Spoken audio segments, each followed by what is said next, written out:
السلام عليكم البنات، كي دايرين؟ لاباس بخير مزيانين؟ كنتمنىكم تكونوا بخير وعلى خير ان شاء الله. راني جيت وجبت لكم الجديده البنات، جبت لكم الشركه ديال مايفا بيجو لداري.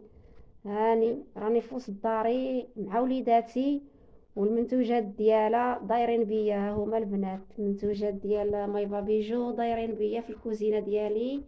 ها هما البنات. ها ما غادي نبدا لكم باحسن شامبوان البنات. هاد الشامبوان هذا ديال الحشيش البنات، هو والزيت ديالو. هذا احسن شامبوان البنات لتساقط الشعر.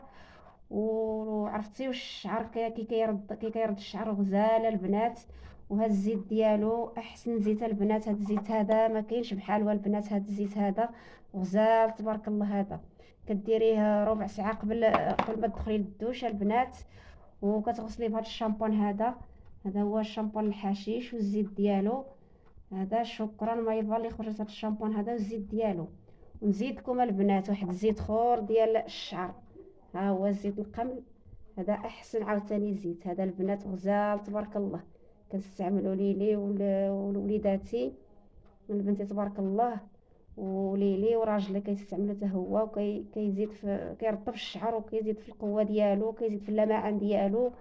وعرفتي غزال غزال تبارك الله. هذا الزيت هذا ديال مايفا بيجو. هذا الزيت هذا احسن زيت. المهم نهضرلكم على الزيوت. هذا الزيت الكوك هذا تا هو غزال البنات. هذا راه غزال. هذا الزيت هذا راه مخرجه لواحد الكليانه هذه.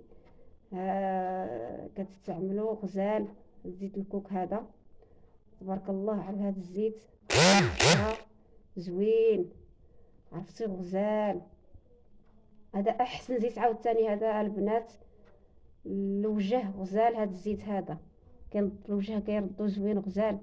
وهذا الزيت هذا كنديرو انا عاوتاني. هذا غزال هذا البنات. هذا كيجبد الوجه، كيحيد التجاعيد والهلايا السوداء تحت العين. وكيرطب. انا كنديرو حتى ليدي، كنستعملو ليدي، وكنستعملو الوجه ديالي غزال. هذا الزيت هذا تبارك الله. نتمنى البنات ان شاء الله يستعملوا هاد المنتوجات هادو اللي كنهضروا عليهم البنات. هادشي غزال هادشي. المهم هما الزيوتات.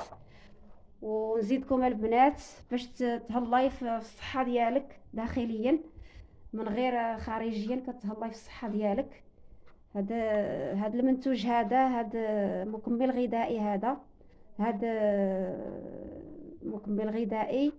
هذا غزال البنات. هاد خميرات البيره، خميرات الشعير، هذه غزاله. هذه اللي فيتامين اللي فيها عرفتي. كتصفي لك البشره، وكتزيد لك قوه الشعر، لمعان الشعر والاظافر، وكتزيدك في الهيئه ديالك. يعني غزال هذا الفيتامين اللي فيها كتفتح الشهيه.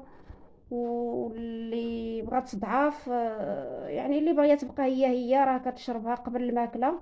واللي بغات تزيد في الهيئه ديالها تصحح. وما تنساوش الاشتراك في القناة، ومرحبا بكم كاملين.